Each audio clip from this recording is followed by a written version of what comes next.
Hi, I'm Dr. Tony Evans, your host for Heroes in the Bible. If you've been enjoying this series, please write a review and let me know how this podcast has impacted your life. Welcome to the epic adventure of David, a story of honor, battle, jealousy, darkness, friendship, love, scandal, and murder. While most people know of David the myth, few know about David the man. In this episode, we follow Saul in the battle. He and Jonathan march valiantly against the united Philistine horde and meet their inevitable doom. In episode 15, Saul visited a witch to conjure the spirit of Samuel. This spirit, whether it was Samuel or not, told Saul that this would be the end. This episode is meant to give us mixed emotions. King Saul has been one of the main antagonists in this series, but his trajectory is tragic, and we can't help but pity his mental and emotional decline. I challenge you to have the heart of David in this episode. Do not revel in the king's death. Mourn him and what his death means for the nation. He represents many people who, for no fault of their own, are inappropriately elevated and worshipped. Saul is in many ways a villain, but he's also a victim to the social and cultural pressures of leadership and the corruption of pride. In order to acquaint ourselves with the tragedy of Saul, we will go back to his coronation as king. Our preludes are typically told from the perspective of other characters in Scripture, but this one goes right back to Saul's beginning when the skies opened up and damned his reign. Saul's rise was quick and his decline was just as fast. His character arc represents the inevitable rise and fall of every king. No matter how noble, how fierce in battle, or how wise they are, all kings fall short of the glory of God. It is the destiny of every man to fail, which is why the majesty of Christ is all the more glorious to us. Without further ado, here is Saul's final episode, the death of a king.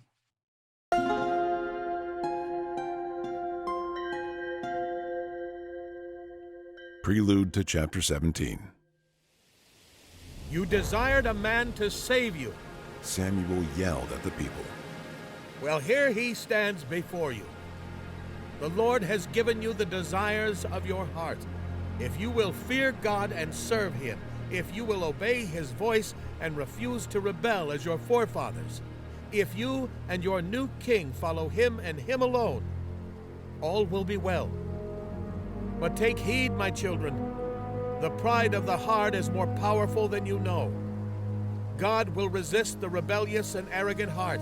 If you go against him, he will be against you and your king. The sky had turned completely dark, and the wind began to pick up tremendously behind Samuel. The people began to stir.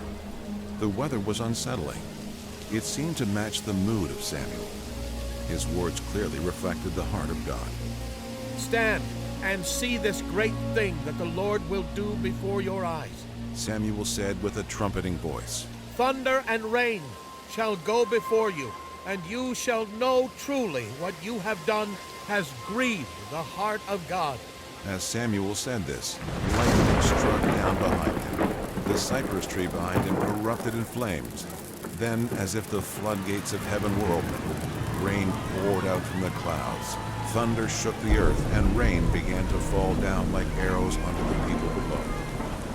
The people were fearful that the Lord would strike them down. They cried out, saying, "Pray for us, Samuel! We have added to all the sins of our fathers." Samuel shook his head and sighed. You have nothing to fear. He said with the wind at his back. Continue in the paths of the Lord with all your heart. Do not cling to the empty things that cannot satisfy you. They are empty and weak. The Lord will not forsake his people. He is great, and it pleases him to make you his people. It gives him joy to protect you. As for me, far be it from me that I should sin by ceasing to pray for you. I will still be here to instruct and guide you. I will give counsel, offer prayers, and make sacrifices on behalf of the people and God's armies. The wind began to subside for a moment, and the rain had drowned out the flames caused by the lightning. All that remained were wet coals, barely flickering. Samuel's voice was soft now and weary. He looked down at them and said, Fear the Lord, and serve him faithfully with all your heart. Consider and remember the great things he has done for you. Yet the warning remains. If wickedness prevails in your hearts, you and your king shall be swept away. The people left wet and contemplative. It was not the coronation Saul had in mind. As the people left, Saul remained there silently looking at Samuel from a distance. A small part of him was angry at the interruption. He did not know whether Samuel supported him as king reluctantly, or if he was actively praying against him. A spark of spite simmered deeply in Saul's heart.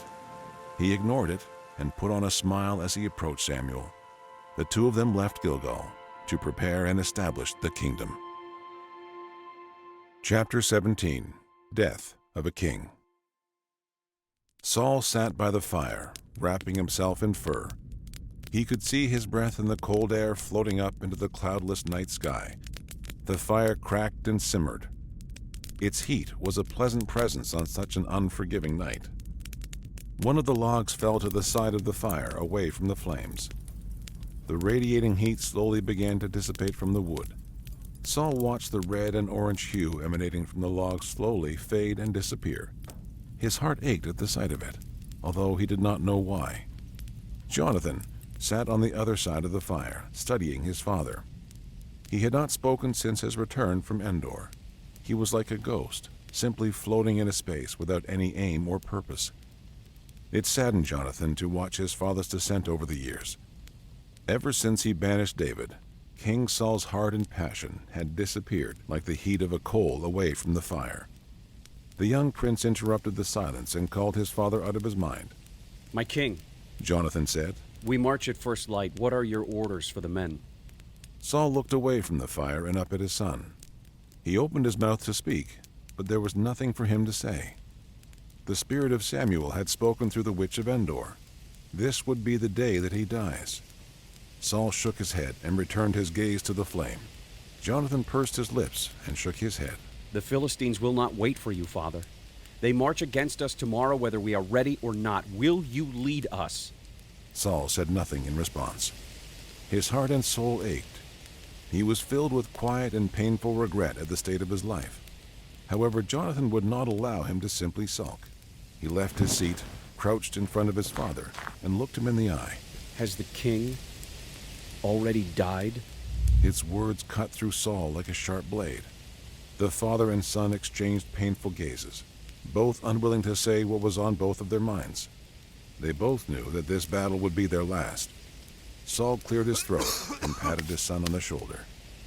He conceded, and the two spoke of strategy for the next hour. At first light, they would march. At first light, the army of Israel gathered on Mount Gilboa. The rocky mountains surrounded a deep valley of lush grass below. All was still and quiet for a small moment. The newly risen sun kissed the earth below, and the cold ground basked in the warm rays of new light. Saul turned his face to the sun, enjoying the brief tranquility. For a moment, Saul's cold and hardened heart felt the gentle and loving presence of his Creator. Like a single drop of cold water to a desert flower, it was all he needed. A small smile rose from the sides of Saul's mouth. He lowered his gaze to the valley below. The stillness of the morning was interrupted by quakes in the earth below Saul's feet.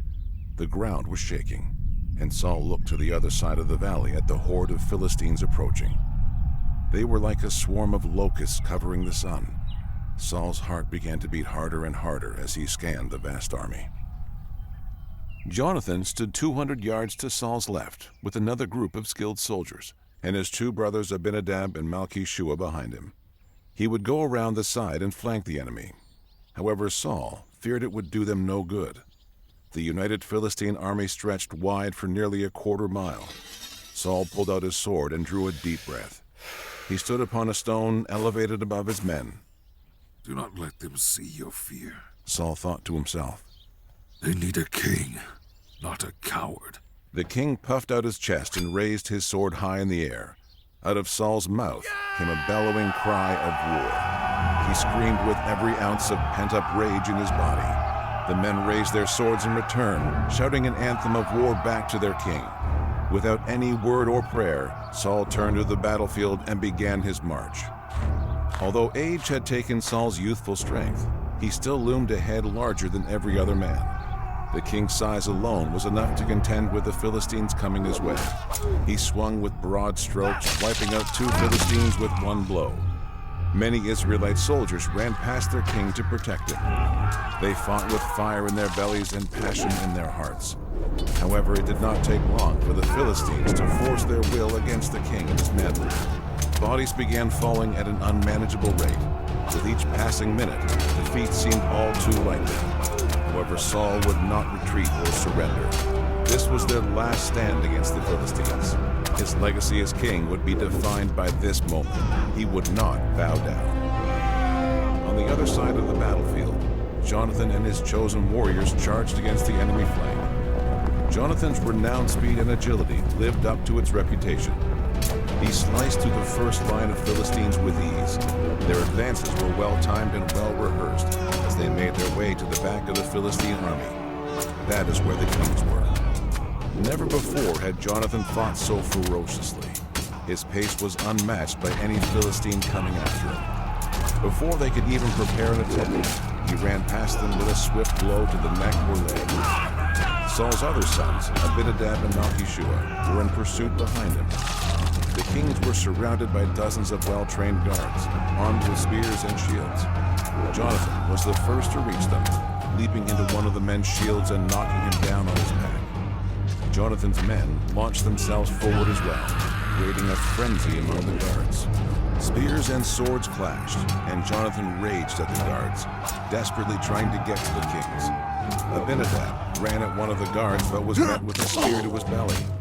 Jonathan looked back as his brother fell to the ground. Jonathan yelled. He ran towards his fallen brother, only to be knocked down by an enemy shield. Jonathan rolled in the dirt, dodging the thrusts of the Philistine spear. When the enemy spear was thrust into the dirt, Jonathan grabbed it and kicked forward, knocking him on his back. He then thrust the spear into the guard's throat, killing him instantly. The prince looked over to his other brother, Malchishua. He was surrounded by 4 guards. Before Jonathan could reach him to help, Malchishua had 4 spears lodged into his stomach and side. Jonathan yelled with broken passion. He ran towards the 4 guards and killed every single one of them. Philistine blood soaked his royal armor. As Jonathan stood over his brother's mangled body, 4 chariots ridden by Philistine kings began riding towards him. Jonathan looked back and breathed in deeply. He held his sword up to the oncoming chariots. His gaze was filled with pain and sorrow. The son of the king composed himself, steadied his breathing, and prepared for the attack. All was still for a moment. The battle raging around him, the galloping of horses, and the raging of kings seemed to be held quietly in time. Jonathan looked up to the heavens, at peace with his God. He had served him faithfully, and knew, despite what may happen to him, the kingdom of Israel would be held securely in the Lord's hands. David would be king, and the nation would live to fight another day. Jonathan set his feet forward and ran towards the chariot. He delivered a blow to the horse of the first chariot, causing it to fall off balance. The other chariot rode fast after, but Jonathan was able to lodge a stone in the wheel, breaking it to pieces. Finally, another chariot came forward, and with one swoop of his sword, slashed Jonathan on the chest. The prince fell back and cried out in pain. His legs trembled as he stood to his feet, gripping his wound in one hand and sword in the other. He stepped forward to fight back, but one of the Philistine kings knocked him back down. The last thing he saw was 4 swords of Philistine kings coming down on him. The warrior prince was slain. Saul continued his advance on the other side of the battlefield. His bones ached from the fighting, and his aged body was growing weary, yet he continued to fight. However, with every step he took forward, more of his men were slain. The thousands of Israelites that marched up against the Philistines had been dwindled down to mere hundreds, and many were beginning to retreat. The king continued with labored breathing and heavy steps, but he knew that he could no longer fight. He turned his back from the battle towards a covering of stones beside the hill. His armor-bearer fought beside him, slaying every Philistine that came up against him. The two finally made their way to the covering and rested near the large stones. Hidden from the battle, Saul tried to steady his labored breathing. Regret filled his heart once again, and he considered the sad state of his final hours. He had spent far too much time campaigning against David, when he should have been protecting his people. He had let his guard down, and the Philistines had grown more powerful while he hunted shadows of his own shame. This was his final chance to redeem his sullied name. Saul gripped his sword tightly and came out from behind the stone. As he showed himself, an archer landed a perfect shot to Saul's chest. Saul screamed and fell to his knees. The arrow sunk in deeply to his right lung. His armor-bearer grabbed Saul and dragged him behind the stones. The wounded king gasped for air and clasped at his armor-bearer. Draw your sword! The king stammered. Kill me now, before the Philistines take me. I will not be the man who slayed the king. The armor-bearer protested. Kill me, before they take me and torture me. Saul winced in pain. He could barely breathe. Kill me! He begged. But the armor-bearer refused. Saul shoved him back and drew his own sword. He looked up to the heavens. It was as Samuel predicted. This was truly the day he would die. The king held his sword out to his chest with trembling hands. Tears streamed down his face. He shook his head and closed his eyes. Memories of regret and pain flooded his mind. He remembered his coronation, how the heavens opened up and lightning burst from the heavens. He remembered Samuel's rage that the people had called for a king. His reign was doomed from the beginning. He was an idol held up by the people, a golden calf. Like all false gods, he had disappointed his worshippers. He had fallen short of the call God gave him. It was fitting for him to die at the hand of the Philistines. They represented the evil he could not quite defeat within himself. Like his own inner demons, victory against them had always eluded him. Yet he knew there was one who could rise above it all. A warrior sent by God who was able to slay both inner and outer enemies. He would be king when Saul died. He would lead them like Saul never could.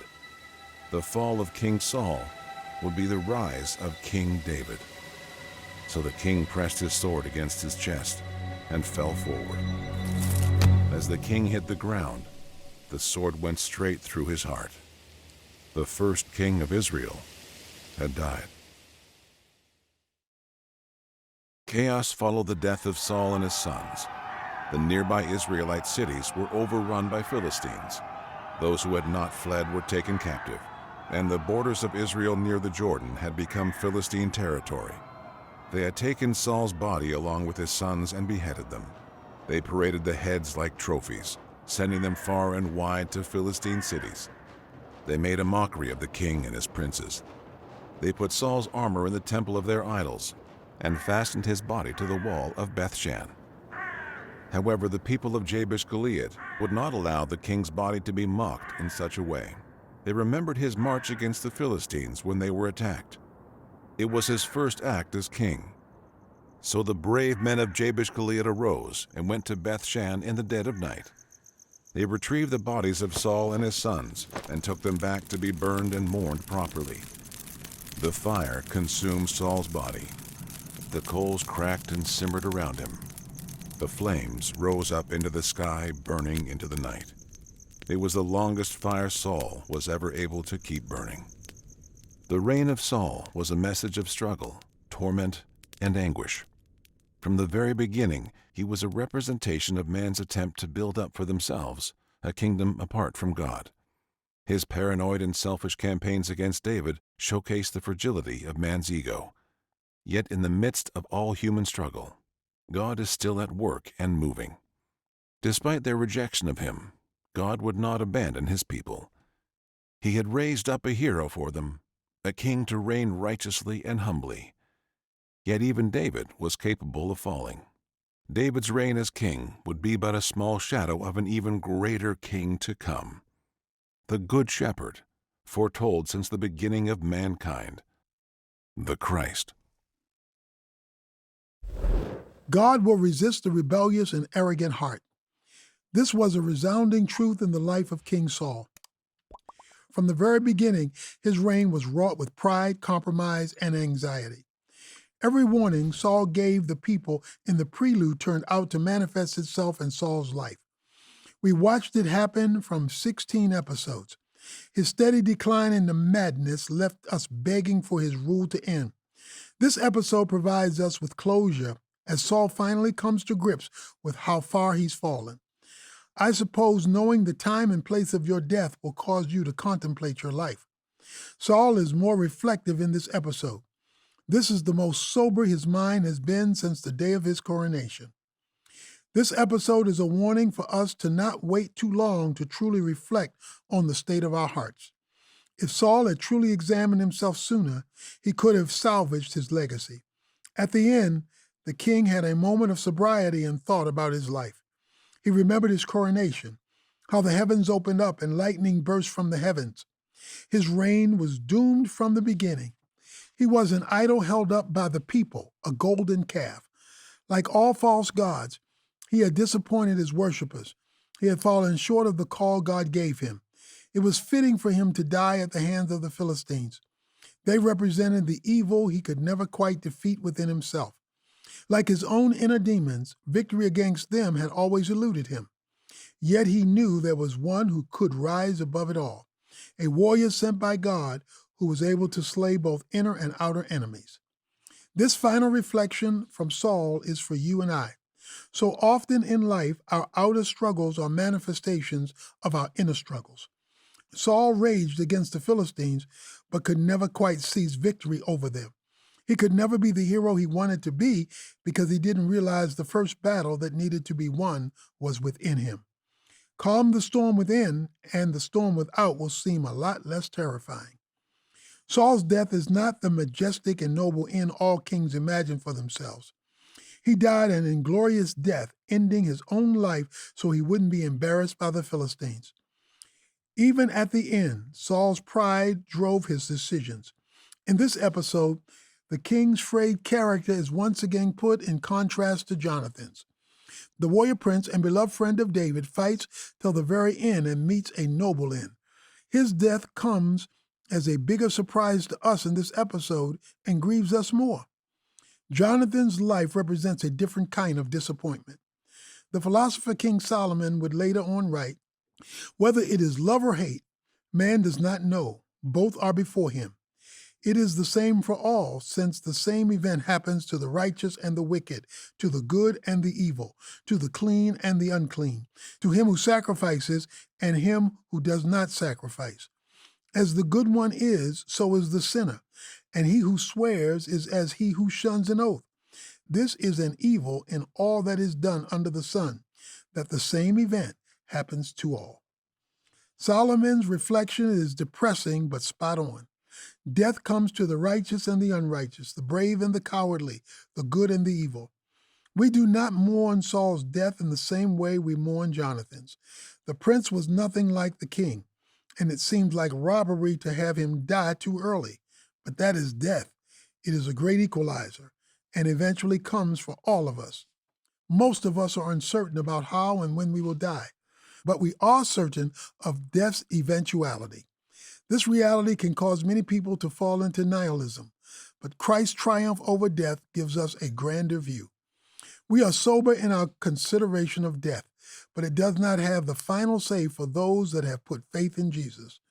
After considering the impartiality of death, Solomon encourages his readers with this: "Enjoy life with the wife whom you love, all the days of your vain life that he has given you under the sun, because that is your portion in life and in your toil at which you work under the sun. Whatever your hand finds to do, do it with all your might, for there is no work or thought or knowledge or wisdom in the grave to which you are going." Jonathan and Saul both knew their time was coming. While Saul was left paralyzed, Jonathan was invigorated. Our time is short on earth. Let's make every minute matter. This episode is filled with profound imagery, specifically around the coals of the flame. Do you remember Samuel's original question to Saul? Are you able to keep the coals burning? The coals have always represented the heart of man and its proximity to the Lord. The closer the coals are to the flame, the longer they burn. Saul forgot to tend to the coals of his heart. He stayed from God and burnt out. In this episode, the coals are mentioned a few times. Saul's heart aches when he watches a coal lose its heat, but he doesn't know why. This represents how disconnected he is from his roots.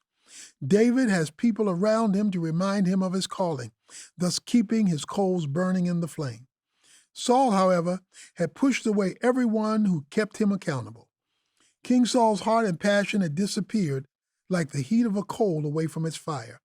At the end, his body is burned, and it was the longest fire Saul was ever able to keep burning. The story of Saul proved to be more valuable than the life of Saul. Millions of people like you and I are able to extract meaning and messages from his life. Therefore, in his death, he was able to accomplish more than his life.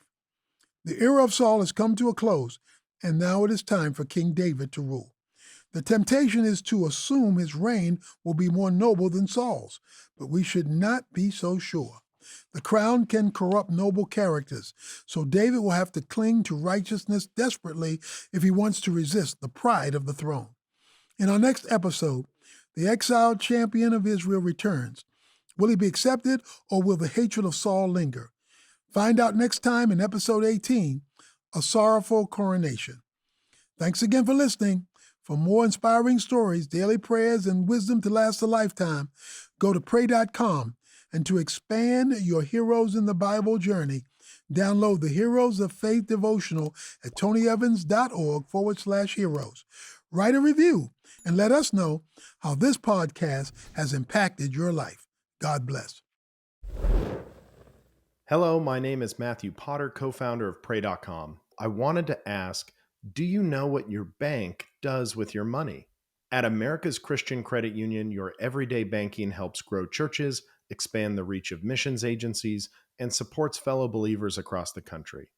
Learn more about specials for switching to ACCU and their nationwide banking capabilities at americaschristiancu.com/pray. Plus, the peace of mind knowing that this credit union is federally insured by the National Credit Union Administration.